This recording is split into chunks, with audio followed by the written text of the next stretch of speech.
Okay, now we are going back to Gaba Analysis, and probably I'm just repeating a few things, and therefore I'm going quite quickly through this first routine. So essentially you should be able to read the code, and I'm again sharing the code. So the routines that we have already discussed are, we have n squared time frequency shifts, and the position of every matrix, in particular the Gabor frame operator into this domain, is quite enlightening. And so I will demonstrate a few things. The first one is, we are in the standard setting. Now time and frequency shifts are again some random numbers. We build a time frequency matrix, and we want to convince ourselves that the rot mod command is just doing a time frequency shift, either as a kind of self function file with input which signal has to be time shifted and then frequency shifted, or we build the matrix and do this matrix multiplication from the right. This is the effect that we have, and we don't have to do this. Just remember that a conjugation of a time frequency shift matrix with it, maybe I'll leave this out. Yeah. Now we have these commands to resort all the matrices into a side diagonal format, and the side digmat and the side 2mat routine are inverse to each other. We have already seen that a Gabor frame operator is commuting with certain frequency shifts, therefore it's concentrated on certain side diagonals. And actually it's also periodic in these side diagonals with a period which is exactly our 20, and that's why we need these side digmat or operators. Now, if you take a pure time frequency shift, it just says there is only one side diagonal, and actually in that side diagonal there's a pure frequency coming in, so that's what you see here. And we have this now routine changing from a matrix to the spreading function, and the inverse routine is just saying these two routines are inverse to each other. And then here you see you're getting the confirmation. The Fourier transform can be written again as matrix multiplication or as a fast routine applied to this. It's a symmetric routine or so. So I think we have not much new things here. The symplectic Fourier transform FFTS is self-inverse, so applying twice. It's an involution. But it can be also realized as a matrix multiplication, where here F is column-wise Fourier transform, and then it's row-wise inverse Fourier transform. So the conjugate divided by n is the inverse Fourier transform. And what you get is the transpose of the matrix. So if you do this, so I think we don't have to do much more. Yeah, the Kohn-Nirenberg symbol at the moment has been displayed for the Gauss projection, but it's again another way of representing it, and it's connected. I mean, there's a Kohn-Nirenberg symbol for every matrix, and the inverse, and these are inverse to each other. And maybe the most interesting thing, which took me a little while, is, and I had to do a correction on this file here, is this routine. So I wanted to show the SHH is, well, it should, yeah, is just demonstrating that the spreading function is really a collection of scalar products with respect to these matrices. So what are the entries of this mat to spread of a matrix? And we show only the first 3 ones. We take again an empty matrix, and then we create for time and frequency shift parameters 0, 1, and 2, which means kk is running from 0, 1, 2. I want to put the information hjjkk. I cannot put in the matrix values at the 0 component. That's why I have to do it from 1 to 3. But then, yeah, you see, it says I don't need these semicolons. That's of course true. But here I'm putting the scalar product of the matrix with the original one. And in the above part, you would see it's either this trace of the Hilbert-Schmidt operator, XX matrix with the Hilbert-Schmidt operator, creating the time frequency shift operator. But I really want to demonstrate, that's of course not the way how we compute it, but to understand it's really just in this n squared dimensional Euclidean world of all n by n matrices. And I would say, take your n by n matrices with the Frobenius norm, or take them as pixel images. And then the scalar product of two matrices is pointwise multiplication of the image A with the conjugate of the image B, and then you're summing up over all the pixels. And that's what we are doing here. So this is, and you see here, if you're displaying the routine here, you're getting certain numbers. So these are really the scalar products. Now in the spreading domain, and you remember, we wanted to have this self-involution, and we have to see that all these time frequency shift matrices have a Hilbert-Schmidt norm of square root of n. Just think of the unit matrix, the identity matrix. It's a diagonal matrix with all ones. What is the Hilbert-Schmidt norm? You take the square root of n times 1 squared, which is of course square root of n. And so it's exactly the same thing that you have to do with the unitary version of the Fourier transform. You have to have this factor, and so that's why I have to multiply with n. But then you see these numbers are exactly the same, and that's demonstrating that you could interpret this mat to spread, or the spreading function, just as the collection of all scalar products. And here it's just, yeah, this is inspection by looking at the figures. Here it's just looking at the different of the norm. Also here you see that exactly the Koh-Nirenberg symbol of a routine. So matrix 2 Koh-Nirenberg symbol is actually computed by first computing in a fast way, the spreading function, and then taking the symplectic Fourier transform. So I'm not sure, but I think one could maybe speed up the process, but I've not even looked up nowadays. Now, this is symmetric, so you can say, well, if I have the Koh-Nirenberg symbol, so I create from the matrix Xn by the make from my matrix Koh-Nirenberg symbol, so to convert from matrix to Koh-Nirenberg symbol, that's this mat 2kns. And then you take the symplectic Fourier transform. Of course, you're getting numerically the spreading function. So it's always good. I would say when I nowadays look at the signal, or I compare two signals, I have my F2 spec routine, which says I look at the signal number 1, signal number 2, but I look at the same signal in the frequency domain. Maybe I see that they look very similar, but one has a higher frequency component that's a little bit disturbing or so.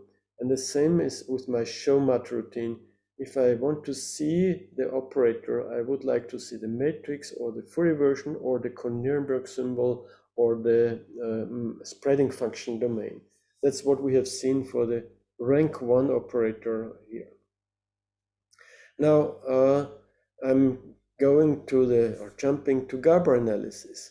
So G is now our Gabor family. Remember, I'm in this standard situation. N is 480, A equal 20, B 16. So the redundancy is 3 over 2, so 50% more vectors than we would have needed.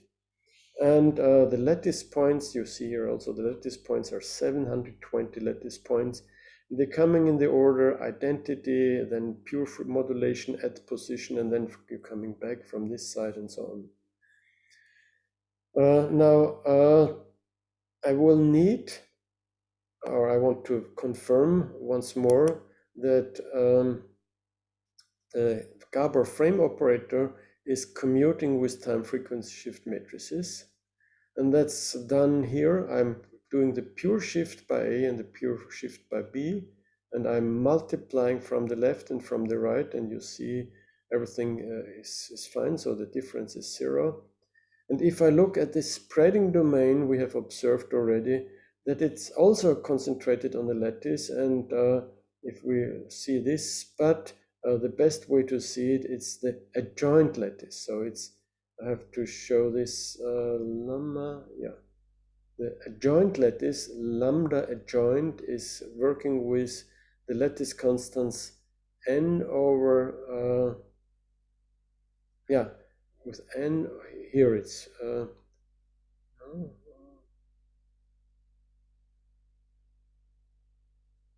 yeah, I don't see it now, but it's n over b and n over a, and it's exactly, it is computed in the abstract way by applying the symplectic Fourier transform, but you see there is also the redundancy to be respected or so, but essentially if I want to know what the points are, or even of a non-vertical lattice, we have this. So this is something that we want to understand better now, and yeah, maybe this was probably done already before. If I take a slanted version, I call it LAMS, then the slanted version of this is obtained by Zeitigmat, and then the adjoint, then the frame operator is concentrated near zero, and but it's part of this lattice, which is again slanted version of the adjoint lattice.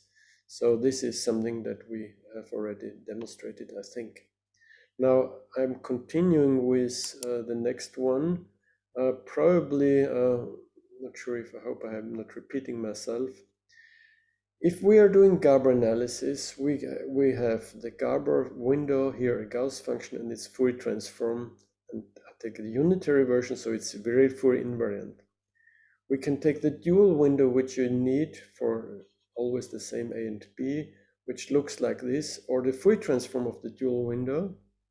But it's also, you can say, the dual window for B and A. So if I switch the roles of A and B, in this particular case with the Gauss function, so you see the effects of slightly larger A and B, you either get this dipping or you get more side lobes.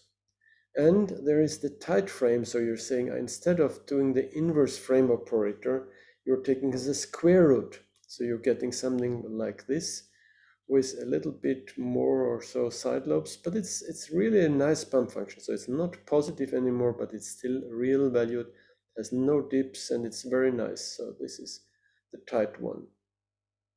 Now I want to just demonstrate once more that the corresponding Gabor families. So I'm using the Gabor family, always the same lattice, with the tight atom or with the dual atom. And of course, if you combine the dual and the window in any order, you're getting the identity mapping. So it means if I want to synthesize using my Gabor atoms, I have to take the samples with a short-term Fourier transform, again, of the same lattice with the dual window little gd. Or you're saying, I have the samples of the short-term Fourier transform, which is scalar product with the G prime. How can I get back to my signal? And the answer is synthesize with the dual window. Or you can say, I would like to modify my signal by taking Gabor coefficients, multiplying them with some numbers, and then synthesizing again. And if you multiply with the real valued sequence, I would like to get a self-adjoint operator. Then it's important that analysis and synthesis are in a symmetric role, and that's why this GT, the tight version, is fine. So this is, if you're doing nothing, you multiply with constant 1 if you want, you're getting the identity operator. But if you're multiplying with some amplitudes, and we have already some experiments showing if the range of amplitudes is between, let's say, 2 and 5, then the corresponding operator will have eigenvalues in the same range inside of this interval. Now, the other interesting thing is if you change the order, now we have two matrices of size 720 by 720, you're finding that you get a projection operator. Here it's clear that you will get a projection operator because it's idempotent and self-adjoint. But also here you get a projection operator, and therefore you can verify this is the projection operator on the range of the short time Fourier transform. So you are creating in a 720 dimensional space of all possible data. For example, you're doing a short-term Fourier transform and then you're putting noise on it. You're in a 720 dimensional space. But if you want to approximate these noisy data by some signal, you have to go back, and the PINF says, well, you should think, at least theoretically, not in the algorithmic way, of projecting it and say, what is the best allowed short-term Fourier transform with the given window? And you would find this does not depend, I mean, the range of the short-term Fourier transform for either the short-term Fourier transform with window G or the dual, if you change the roles, or the tight, it's always the same. And I think that's quite also interesting and remarkable. Yeah, here it's just demonstrating this is it. And also this is verifying this. So what I'm doing here is just saying, well, I start with a random vector x as usual. I take a short-term Fourier transform, I restrict it to the subgroup of the time frequency plane, if you want, with 720 elements. But I view it as a vector in a 720 dimensional space, and I multiply, of course, from the right. And if there is a k, it means that a random vector is left invariant. Of course, you can check that the rank of this projection operator is 480 dimensional, otherwise you would not be able to recover if the range would lose some dimension, but it cannot be larger than the original space. So you're starting from a 480 dimensional space, you're taking coefficients, you're getting into a 480 dimensional space, and therefore this demonstrates this must be the projection onto this space. And again, with these MATLAB routines, sometimes you can say, well, I have a speculation, I want to see it, and you can do it. Most of the time you see some theory and everything works fine. Now, just because I have it here, I wanted to remind you that my test matrix of size 3 would be this matrix. And if you want to know what the null space, this is a reminiscence of the 4 spaces, row space, column space, and null space of the matrix and the transpose matrix. If the matrix is normal, then the row space and the column space are equal, but here you have a matrix which is not normal. It does not commute with its transpose conjugates. These are obviously different. But if you look at the null space of the matrix T, and I'm verifying that's really the null space, you get a vector. Okay, didn't do it here, but so I should say. But if you look at the null space of T prime, it turns out to be the same, hopefully. Yeah, you see it's not the same, but it's the same. It's interesting here because it's negative, but of course it says that the null space is the same. So it's the same normalized vector, but in the opposite direction or so. So what does it show you? It's a nice example. Every normal matrix, the null space of T is the same as the null space of T prime. But even if the matrix is not normal, sometimes, like in our case, of a rank 2 matrix, as we have seen, we can have this situation. Now, I think, what is this here? Yeah, this is an interesting property of the tight window with respect to the adjoint lattice. So we will come back to this also, but later on. It's a very particular property, and that's why this tight window is also valuable, so to say, to obtain. So first of all, I'm just reading what I'm doing here. I'm saying, well, we have this tight window computed with the inverse square root of the frame operator applied to the G. Okay, and we have recalled that the frame operator is positive definite, so probably you can do it by doing eigenvalue decomposition, finding all the eigenvalues are strictly positive, take the inverse and then the square root and apply this matrix. But we have fast algorithms, whatever. Okay, and now we are doing this tight window, and we evaluate the tight window over the adjoint lattice. So, well, what does it mean? We take the signal and the window, both the tight window, so it's a kind of autocorrelation. We evaluate it only on the lattice with lattice constant n over b, n over a.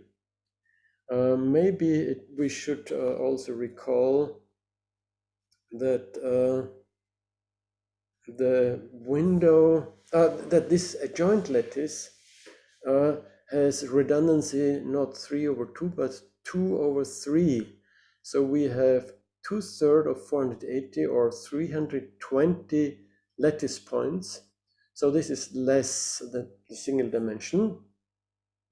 And of course, I was saying, well, what is the value of the GT at 1?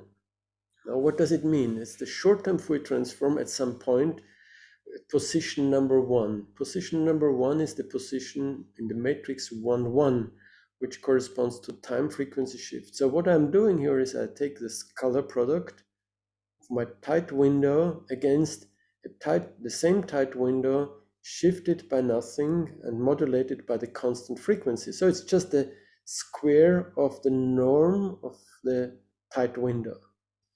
And so what I'm doing here is, maybe I should also say what is the norm of the G tight, and I'll do the square here.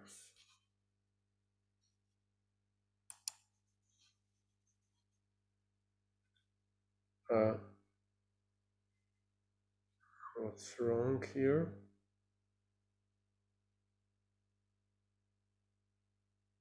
Maybe I have not computed.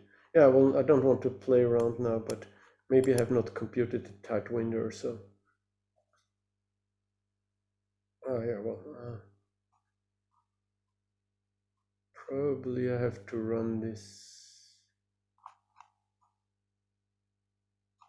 I'm sorry, it was not a good method. Yeah, but maybe I continue. So the point is, yeah, I've destroyed this exercise, but we are a bit late, so I would like to not repeat it. Maybe I'm saying Gabor tight is, maybe I'm doing it here. Gabor tight is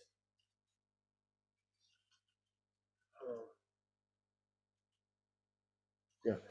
So probably I was using this routine, Gabor tight, but according to Guido Janssen, I'm not sure if that will work. So here's one or an algorithm based on his theoretical findings.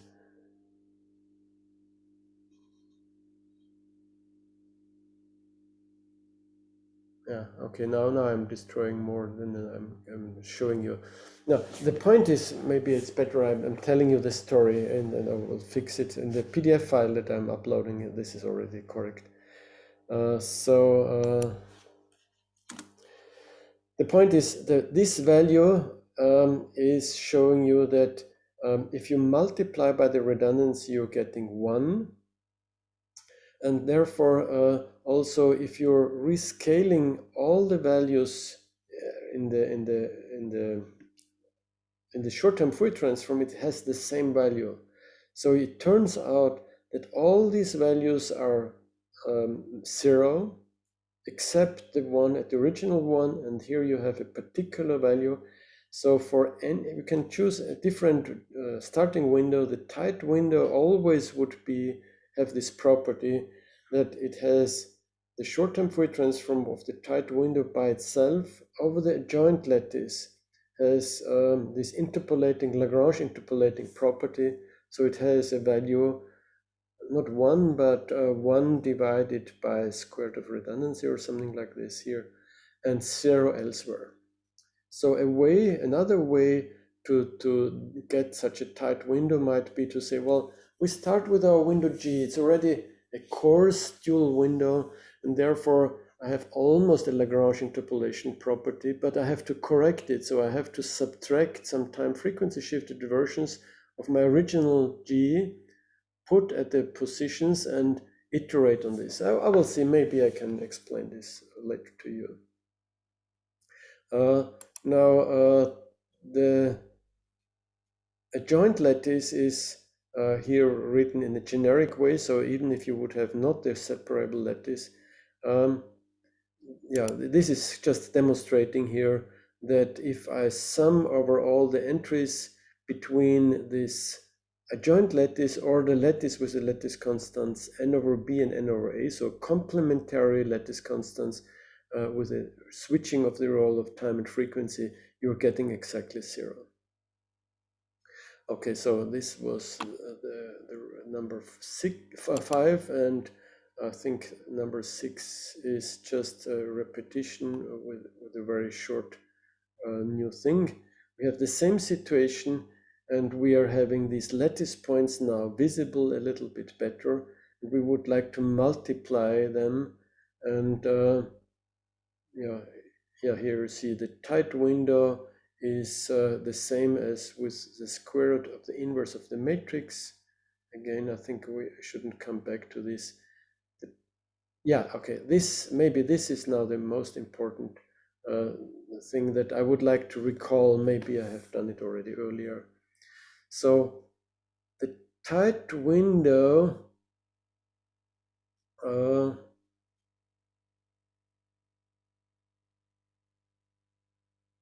yeah, let me see.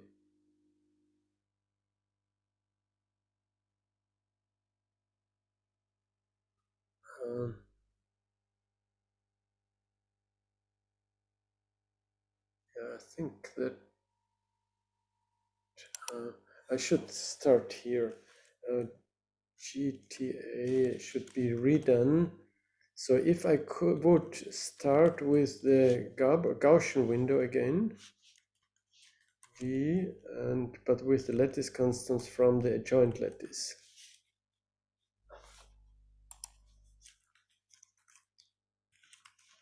It should, maybe I call it GA. The joint Gabor family. What is the rank of the GA? And we can see, and what is the size? So it should be 320 by 320. And now, of course, we should say GA. And so orthogonal version of GA. And orthogonal version of GA. There's the T I just thrown away.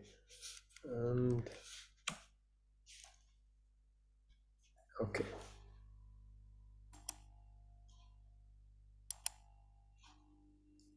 I'm doing a section break. Okay. So I'm running only this part of the section now.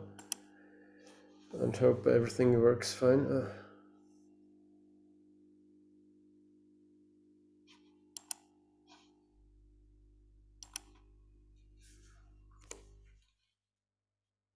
I probably have destroyed some variable. Well, n is 480, a equals 20, b equals 16, and g is Gaussian k of n.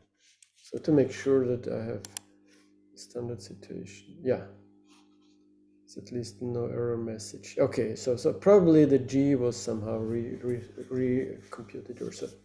Okay, so what I'm saying here is the following. Build the adjoint family. It has 320 elements, and these are linear independent.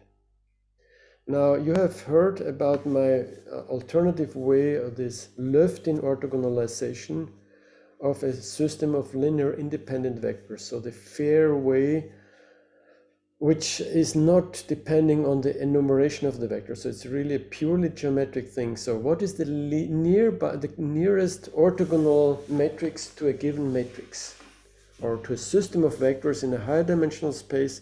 What is the nearest orthogonal system which is spanning the same family? And that's what we call the ort-best. And well, this gives us another system. And of course, we can look at the size of this orthogonal system I have row vectors and my routines know that I have row vectors. Therefore, I'm getting 300 pairwise orthogonal row vectors. And again, they are minimizing the possible, minimizing among all possible orthogonal systems with the same number and so on. And then I take the first element of this and I rebuild from this GTA. So kind of the tight, the idea is to say it's the tight window, but with already the expectation that I'm doing it via the adjoint lattice.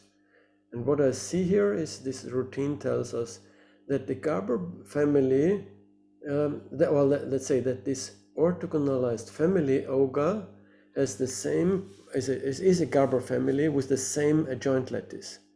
So I can recreate it from this step or so.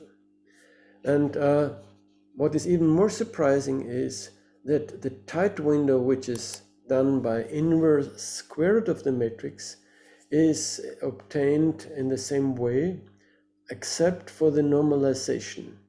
So if I see such a result, then I'm thinking, well, this is less than 1.